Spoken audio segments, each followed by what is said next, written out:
Here we go. Here's Johnny.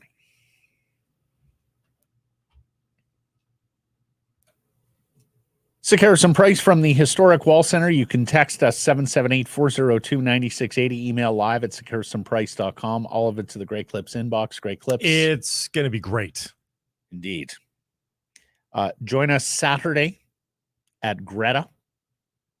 We are having the first Canucks Army kickoff party for the 2024-25 season. It's all going down Saturday. Doors open at 3 p.m. Puck drop at 4 p.m. You get your tickets at nationgear.ca.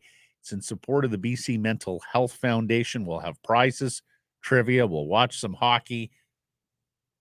So please do join us Saturday at Greta, 50 West Cordova, and get your tickets, nationgear.ca.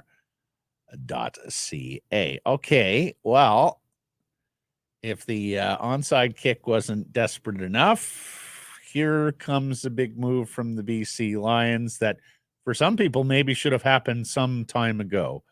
Vernon Adams is going to start Saturday in the season and home finale at BC Place against the Montreal Alouettes. Coach Campbell saying after practice yesterday, quote, he's going to be our guy, talking about how they need a change of energy. And he's a good player. They wanted to get him in. He asked if he's successful in changing the energy and team playing better. Quote, we'll roll with it. So that sort of explains the tweet from Vernon Adams, which, basically tried to put any kind of quarterback controversy or quarterback issue, as he deemed it, to bed before even practice began yesterday. It's funny because Campbell did not specifically address how Rourke took the news, but he said the change was not a reflection of Nathan's play. And, even while saying, well, we need a change of energy, he acknowledged that, just because Vernon's in there doesn't mean they're better on defense or special teams. He's still begging the team to step up and dig in. He also mentioned this was a football decision. It was not an ownership decision. I think it's too late. I think you probably should have played him in game 4 of the Rourke comeback, game 5 at least. And because remember, he was hurt when Rourke came in and was dropped into that game. It was because they didn't have other options. I mean, we saw Jake Dolegala. We saw 3 weeks later he was an option. Good enough. 3 weeks later he was an option. That's correct. And they should have dabbled into Vernon Adams. And the coach is right. He doesn't play defense, and we've seen some suspect defense by the Lions at times as well. Nor does he block, although maybe he can escape a little bit better. Yeah, maybe. They're both pretty decent runners. But I think you owed it to yourself to have the two go at each other, and they're going to be gentlemen about it, but you want them. Well, they're somebody good friends. To step up. Yeah, they're good friends. They sit beside each other on the plane. Adams has been a total class act and supported Rourke throughout all of this, and Nathan has done the same for VA. But the fact of the matter is you are benching the CFL's highest paid player on the eve of the playoffs with the home Grey Cup. And maybe that's it, Blake. Maybe when we were sitting there wondering what's wrong with these lines, maybe the team writ large just didn't like the disruption, the interruption of dropping Rourke in there as the league's highest paid player. Maybe some of the players felt like, no, this ain't right. VA has lost his job because of injury. And but things started going poorly when you added one of the great quarterbacks we've seen in the CFL for the last few years. So it is I'll go back to quite a mind bender, head scratcher. I'll go back to the Lions being 5-1. I was working out east doing a rare TSN game, soccer match, calling it off tube right beside the CFL studio. So I finished and watched them do a segment live on who's the best quarterback in the CFL right now. It was Vernon Adams. Yeah. Yeah, no, he was an MOP candidate, no doubt. Like not 2 weeks into the season. We're not at the Vancouver Canucks portion of the schedule there. You're a third of the way through the schedule. Yep. And they were saying Vernon Adams is the best quarterback in the league. When's the last time you saw Vernon Adams throw a football? Like, I mean, I'm just trying to wrap my head around having two quarterbacks that at different times you would have said best quarterback in the league. Yeah. And going in the last 18 and months. going 8-10. Yeah. And petering out in the West Semi on the road in either Winnipeg or Regina. Yeah. That is possible if the Leos don't win this one.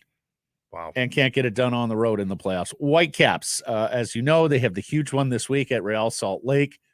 They need a win to have any hope of moving out of that wild card round. Otherwise, they'll be hosting the Portland Timbers for the right to get into the best of 3 second round. Well, they hope they'd be hosting. They hope they'd be hosting. I mean, they haven't clinched hosting either. I mean, they're only 1 point up on Portland. So they got to be careful of that as well. Portland wins. They're not even hosting the wild card game. So they want to make sure they do that. The good news is, and this is the best news, folks, the Whitecaps are back. Like the starting lineup is on its way. They're all on planes on the way back right now. Fafa Pico actually arrived yesterday. Him and Haiti. He scored for Haiti on Monday in a 5-3 World Cup qualifying win over Aruba. He got back yesterday. He's training today with the Whitecaps. Fafa Pico, he's back. The rest of the players, a handful of them, en route today. They'll train tomorrow with the Whitecaps. Yeah, well, and some of them were part of or spectators to some really good results for their national team. Andres Cubas, his 57th ranked Paraguay, got a 2-1 win over Venezuela in World Cup qualifying in South America. He started both matches in the window. And then Pedro Vite, and this is one that you got to explain to me. He gets called to international duty, then he doesn't make their 18. In either of the games that Ecuador had, he doesn't even make the roster. So he's a spectator for what is a really good result for Ecuador. They're ranked 27th in the world. They got a 0-0 draw with Uruguay, who is 11th in the world. So both of them should feel encouraged of how their national team did, although in Vite's case, not being. And Pedro would have been pretty useful on the weekend versus LAFC. So that's disappointing. Ryan Gauld and Scotland also got a big result, but the damage may have been done for them so far in Nations League. They got a 0-0 draw with Portugal. Gauld came off the bench in both of the matches in this window. He is now the cult favorite in Scotland. Everybody is saying, why isn't the Gauld starting? He creates so much when he's out there. Everybody is on the Ryan Gauld hype bandwagon in Scotland these days. What took you so long, Scott? Yeah. Known this for years. And then for the Canadians, a nice outing for Ali Ahmed yesterday. Dominant performance by Canada. They get the win, but it took them an 87th minute winner to get it from Jonathan David. And Jonathan David... this is a friendly, of course. There's no stakes in this one. Jonathan David infuriates me at times. Yep. He's got 30 goals as a Canadian. He's going to be the all-time leading goal scorer after all is said and done. Once a month or so, I see him on my timeline on a weekend scoring glorious goals in a big European league. In the first half, he had 2 sitters for Canada, about 12 yards out. Yeah. And they are dribblers on the goal. Like, strike the ball. And then he scores a gorgeous goal later. Like he's got 30. He's got 30, Matt. He should have 45 in a Canadian kid. If he had 45, we might have been lifting the Copa last year. That's true. Yeah. Vancouver Canadians have released their schedule for 2025. Everybody, some highlights here. They play their first 9 on the road. So the home opener at the Nat is Tuesday, April 15th against Spokane. Of course, as you know, this has been a thing now for several years. Tuesday through Thursday, there's 7 p.m. starts. From April to June, you get the Saturday matinees. So Friday through Sunday games are 1 p.m. starts, and then they go back to the evening starts on Saturday. In July through September, 13 of 25 June games and 12 of 24 July contests are at the Nat.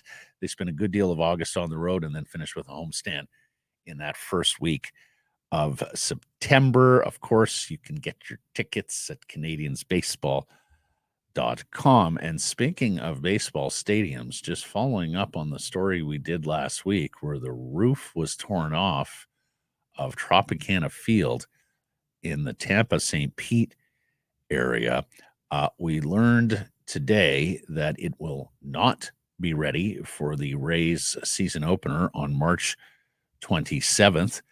Read from Jim Bowden, former and MLB GM, a replacement cost of that Roos Blake runs in the 9 figures.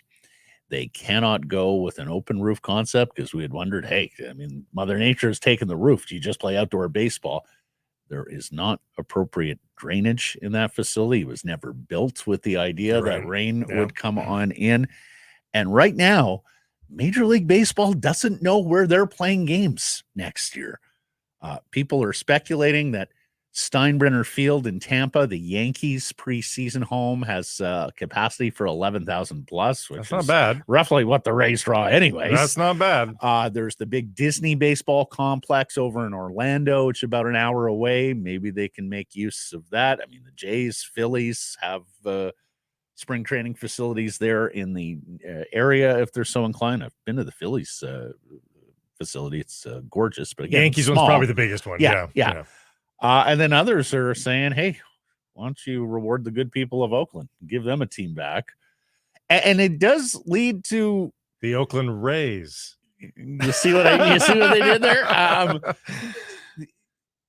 Blake, is it possible a snap relocation here? Because this is a franchise that, had finally looked like it had made some progress on a stadium there in Tampa, St. Pete, but they had already floated the notion of, maybe they'll play some ball games in Montreal, right? Like, is it in the world of possibility now that you don't have a facility there to play in, or an appropriate facility of a snap relocation, or are you just biting the bullet? Because the A's are playing in a small facility this year in Sacramento anyways. So will you just say, hey, look, given that we got one ball club playing in a minor league facility this year and we don't have a lot of great options, let's just do the same. Yeah, I mean, if they feel like they're going to get a real stadium going, if those plans are still moving forward, I would say that the chances are slim. Yeah. But if those had stalled, I don't know where they're at currently. If it would be a pretext for a commissioner to say, look, we are just not drawing crowds in that community, and there's no stadium to play in, maybe the grass is greener. It's not a baseball. I mean, you're so baseballed out with all those spring training games around. Well, that was part of the argument against going to 2 Florida cities for expansion. Yeah. Not to mention pretty transient communities. Of course, demographics skew older there with retirees. Anyways, and we also tell you about that story because, of course, it was meant to be a staging area, a rest and recovery area. The stadium, they had hundreds and hundreds of rows of cots set up for frontline workers. And you saw yesterday in the broadcast, Murph had the tweet earlier in the day that you had 40-some British Columbians, lineswomen, who were in Tampa, St. Pete, helping out with the regional authorities there to restore power throughout the area. They were shown on the video board last night, Blake, and got a huge round of applause from the Lightning faithful. So really nice to see that. And shout out to those British Columbia linesmen and women. Thank goodness we didn't get a BC storm here while they were gone. Yeah.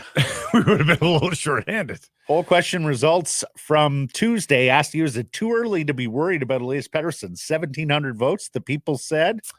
They said, no, it's not too late. Early. You're right. We said, is it too early? Yeah. Yes, it's too early one. No one. Well, no one. I'm so confused. Who's on first? I thought you said too late. Is it too early to be worried about Elias Pettersson? Is it too early? Yes. I would have guessed yes. No one the poll. No one the poll. Yeah. 65. 54.